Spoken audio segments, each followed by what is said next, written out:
Hey there, YouTube! Back with the next installment of Helluva Knight. We're at Chapter 4 now.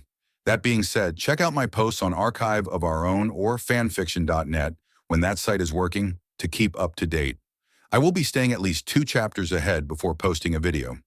Also, I might start posting my story concepts of Naruto crossovers with Honkai, Star Rail, Genshin Impact, Yu-Gi-Oh!, and RWBY to see how everyone enjoys them.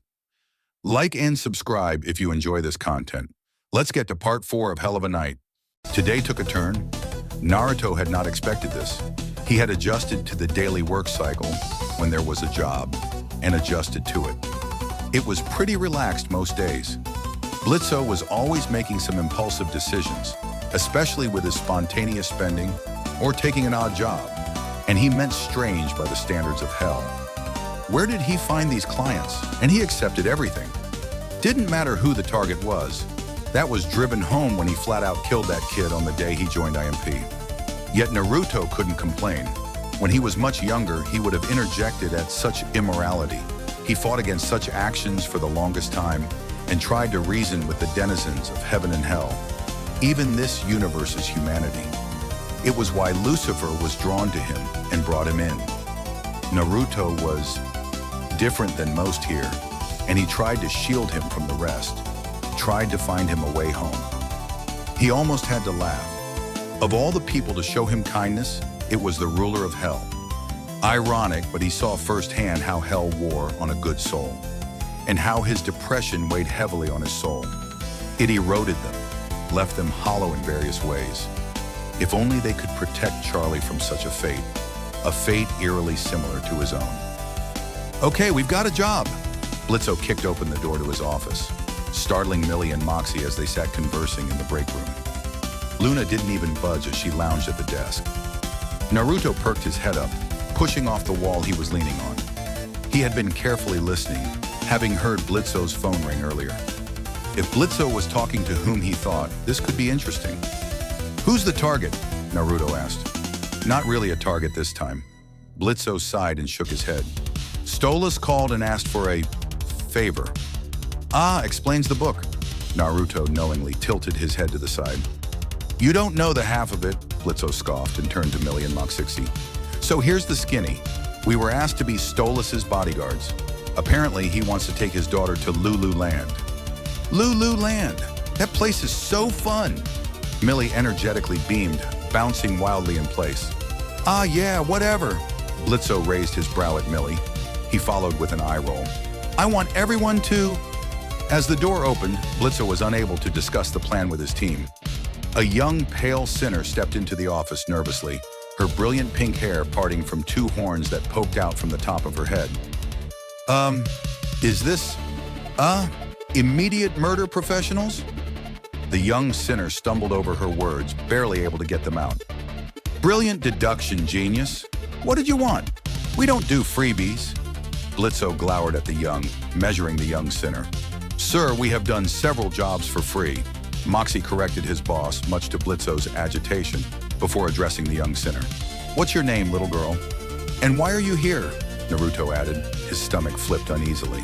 This was a little girl who must have just died.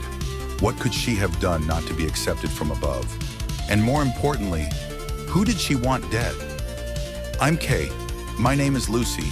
And The girl tripped over her words. However, this time it was easily caught. She was using an alias. Something was amiss with this girl.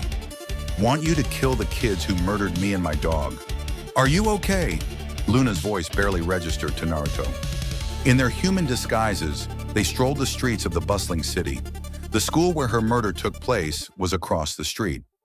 Naruto observed the jovial expressions of students filing into the school and the relaxed demeanor of the parents as they dropped their kids off. Things weren't adding up.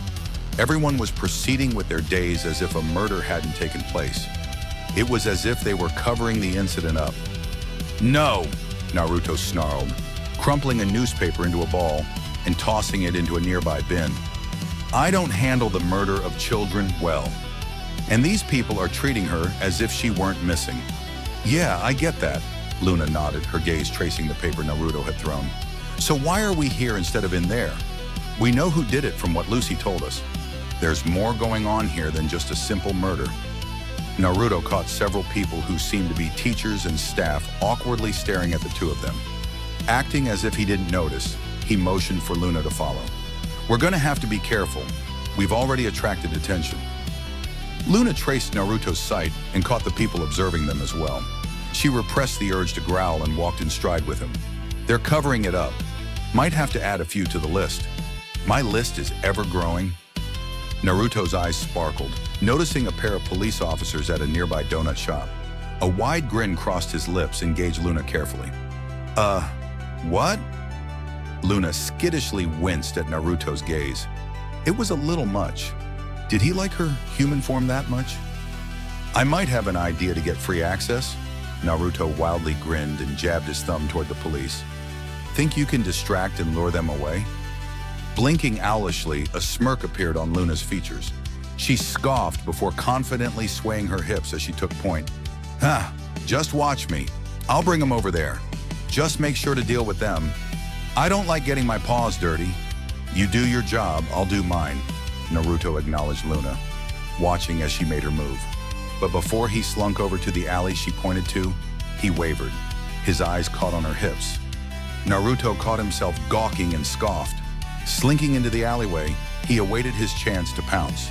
But in the back of his mind, Loona's image flashed. Naruto grinned while shaking his head. I've got to admit, whether she's in her human disguise or not, she's got a nice ass. Are you sure this is going to work? What if they recognize us?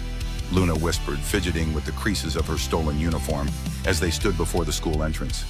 It was a little snug on her chest and didn't conform to her figure. There's always a chance it doesn't. We'll improvise when that happens. Naruto observed his surroundings, noticing the camera at the front door. And where there was one, there was always more. When? Loona kept her voice low but raised her brow as they were granted entrance through the electronic door. Don't you mean if? This place is heavily monitored. It is a matter of when, not if. Naruto had Loona trace his eyes, noting the cameras set up in the security system. It's going to be a challenge to investigate and much harder to get the little bastards alone, Loona growled. Just follow the plan, Naruto smirked, flashing his badge to those he assumed to be the principal and secretary as they greeted them in the main hall. Sorry to bother you. We're investigating the disappearance of one Kaide Nyu. Hello, officers. A balding man in a blue suit barely nodded, his beady eyes carefully observing their every movement. I am surprised to see you. I was sure we gave all the evidence we could provide. You did at the time. We received new information that brought us back. Naruto explained before his features darkened. Quite a disturbing report, I'm afraid. We've received reports that Kaide was being bullied by her peers, Loona added, unable to restrain her snarl. In our school, preposterous. Our children are little angels. The buxom lady retorted, offended by the mere notion, pushing her massive presence forward, almost as if she were trying to bump them away physically. Mrs. Merriweather, I understand your concerns. Alas, we should allow the officers to do their job. The principal, looking exhausted, shielded them from Mrs. Merriweather's belligerence. We have nothing to hide and they realize these claims are baseless. I did not mean to offend. We are simply investigating the only lead we have to find young Miss Nyu. Naruto added his platitude to calm the woman, his gaze shifting to the other halls. And if you wouldn't mind, since there is no evidence of where she is, could I investigate the premises while my partner interviews the children? There is a real chance she is hiding in a secluded spot on the premises. Naruto could feel the scathing daggers Loona sent at him. It didn't bother him. They had a job to do. I suppose that makes sense. I will accompany you. The principal nodded and turned to Mrs. Merriweather. Please show the officer to my office and cooperate with her by bringing everyone she requests. I want to clear our school of all possible blame for Miss Nyu's disappearance. I do apologize for Mrs. Merriweather. The principal sighed, escorting Naruto through the halls. She is quite protective of our children. It's understandable. This is a tense time. Naruto feigned sincerity, observing every detail of the school, watching the children in the classrooms as they passed, all without a care in the world that one of their peers was murdered within the school last night. Naruto seethed, It didn't seem as if a person alive cared. What do you know about Kaidi? Naruto stopped, pressing the man for whatever he knew. I know, as the principal, you don't know the students as well as the teachers, but every scrap of information you have could be critical. Typically, if a child isn't found in the first 48 hours, the odds aren't great, as I'm sure you're aware. The man flinched, his figure deflating. A genuine sorrow seemingly overtook him as he hung his head. I know. I'm just sorry I don't know much about Miss New. She's an orphan without a foster family. She is ferried on the bus every morning. The principal sighed, glancing into one of the nearby classrooms and watching the children within. Kaide is a bit different. She wears a hat every day to hide a deformity on her head. Still, the kids poke fun at her for it. So the reports are accurate, Naruto scowled. And you allowed this to happen? Nothing I did worked. The man's gaze watered. Detention, suspension, changing her homeroom. The children picked on her because she was different, unusual, dangerous. Dangerous? Naruto raised his brow. Ms. New had a violent temper when she was pushed too far. Severely beat several other children to a pulp before she could be stopped. Can't say I blame her. The principal bit his lip. Her only friend is a dog that waits for her here every day and walks home with her. It usually waits at the entrance all day. I haven't seen him today, and that bothers me. Naruto didn't say a word. He allowed the man to pause and compose himself. He had confirmed Lucy's story. Now it was time to carry out the contract. His gaze focused on the janitor's closet. A familiar whiff was in the air, coming from the closet. Lucy's scent. Naruto didn't hesitate and crossed the distance before kicking the door open. It was a relatively small room with typical janitorial equipment, including a mop bucket smeared with blood and a set of stairs that led further down, and her scent grew stronger. What are you doing? The principal raised his voice in alarm, chasing behind Naruto before he stopped at the door. A lump grew in his throat as he stumbled. This can't be. Call for backup. I'm going in. A growl emanated from Naruto's throat, sweeping down the stairs, to find a garbage bag in a familiar shape lying on the floor, while the furnace was expelling plumes of smoke. Someone was hiding evidence. Naruto caught the click of a shotgun being cocked from nearly behind him. Someone must have hidden underneath the stairs after being alerted by the door being smashed open, and they didn't hesitate to fire. The buckshot shredded through the uniform he had stolen.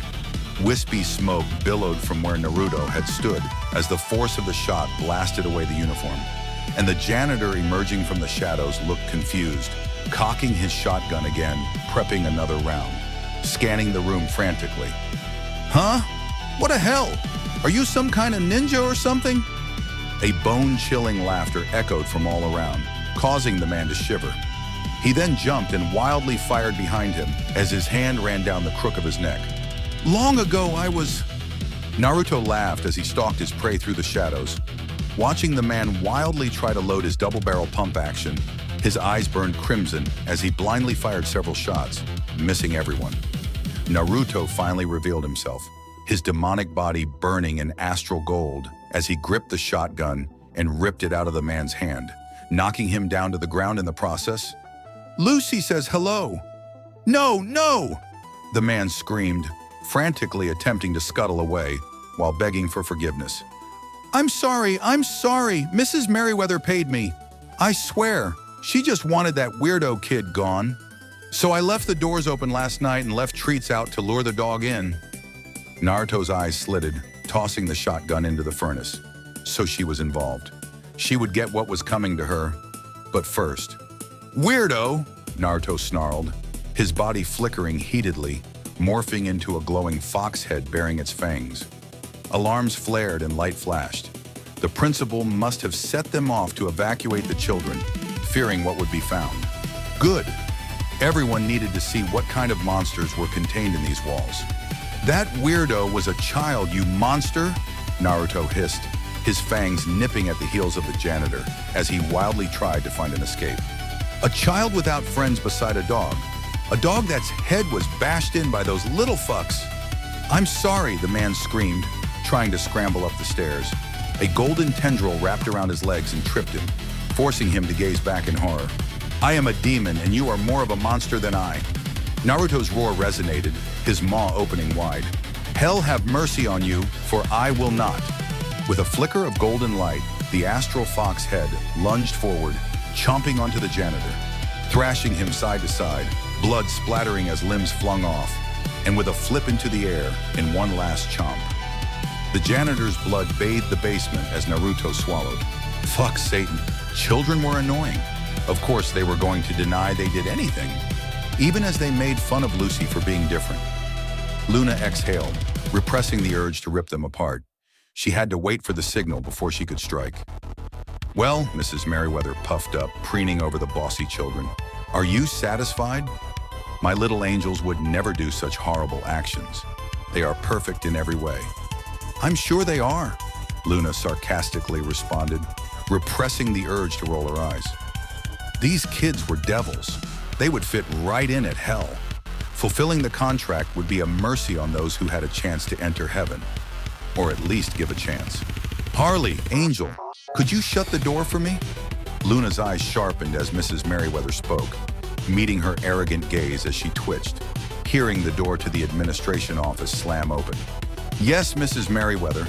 The boy named Harley followed his vice principal's order, closing and locking the door as the alarms blared, and the principal's voice nervously announced over the intercom. This is not a drill. Students, stay in your assigned rooms. Teachers, lock the doors until further notice. Wonderful, he knows. Mrs. Merriweather clicked her tongue and rolled her eyes. I'll have to take care of that later. Loona tensed. She knew something was amiss, but repressed the urge to lash out. She hid back a snarl and flatly stared at Mrs. Merriweather. What do you think you are doing? Hun, my husband is the chief of police. I know you or your friend is not on the force. Mrs. Merriweather's warm and dotting expression faded, replaced by a sinister smile. I don't know who you are or what you think you are doing, but you and your friend aren't leaving these premises alive, dearie. I knew it, Loona snarled, her eyes slitting, barely able to keep in disguise, her eyes shifting between Merriweather and the children, all drawing small pocket knives. You know what to do, sweethearts. Merriweather pedantically waved toward Loona. So that's how this is, Loona growled, watching the woman nonchalantly lean back in the principal's chair and gazing at her nails as the children descended upon her. The light began to flicker before the room darkened, leaving only the shallow light from the windows blocked by the curtains to shine. Her sclera bled red, her body shifting from her human disguise, and with a swipe of a single paw, the children screamed as blood jutted from the child's jugular. They screamed and leapt away, gathering and cowering behind Mrs. Merriweather as the wretches behold the glory of her hellhound form. A demon! Merriweather stumbled over her words, and the children, backing away, searching for an exit as she attempted to protect them. Ah, don't hurt my angels, please. Don't take this persona. It's just a contract. Kaidi sends her regards, kids. Loona descended upon them, fangs bared, her gaze intently focused on Merriweather. As for you, I'll gladly send a bitch such as you below. You'll fit right in. Merriweather's grew disproportionately to the point they should have popped from her head. She didn't hesitate to push the children out of her way, attempting to run for the door, forcing them to fight for their lives by themselves, fruitlessly swinging their petty knives at Loona.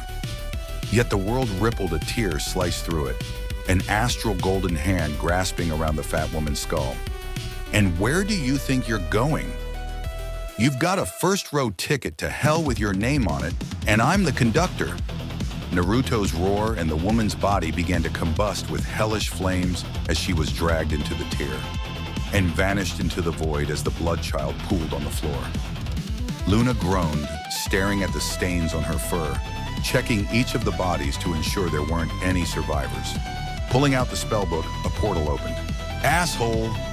Left me to deal with the kids while he got all the fun. Oh, thank you so much, Lucy beamed, tightly embracing Naruto's hip. I can't even begin to repay you. Your payment is enough, Loona grunted, leaning back in her chair. She sent Naruto a nasty glare before her expression warmed as Lucy released Naruto and turned her attention to Loona. Her tail swished behind her before she rolled her eyes and brought up her magazine. But your smile is appreciated. Now get out of here. Naruto smiled.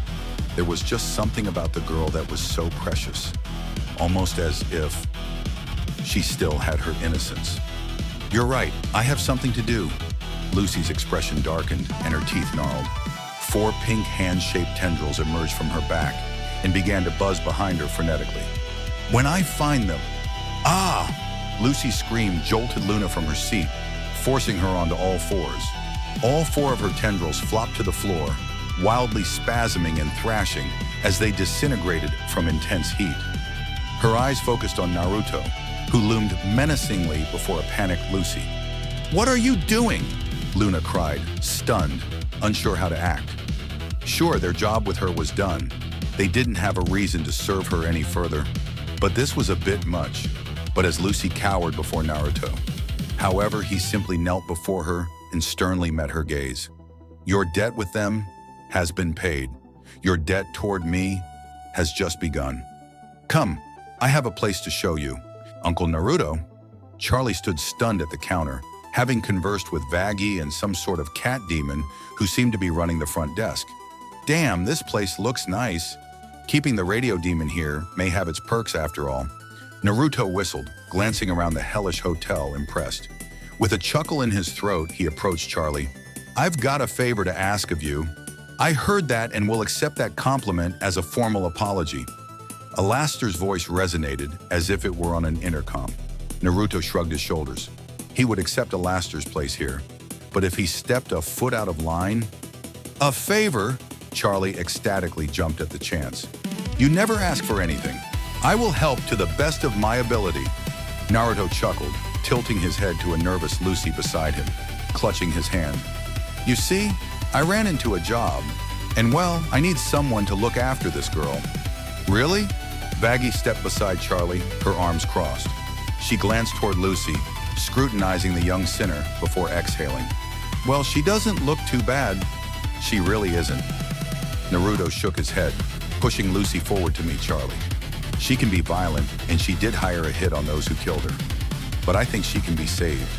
She's just a lonely girl wanting a friend that she was always denied." "A friend?" Charlie looked surprised before turning her gaze toward a hesitant Lucy, kneeling before her and offering her hand to ease the tension. "Well, I'm sure with some work, we can help you with that. Welcome." "Ahem!"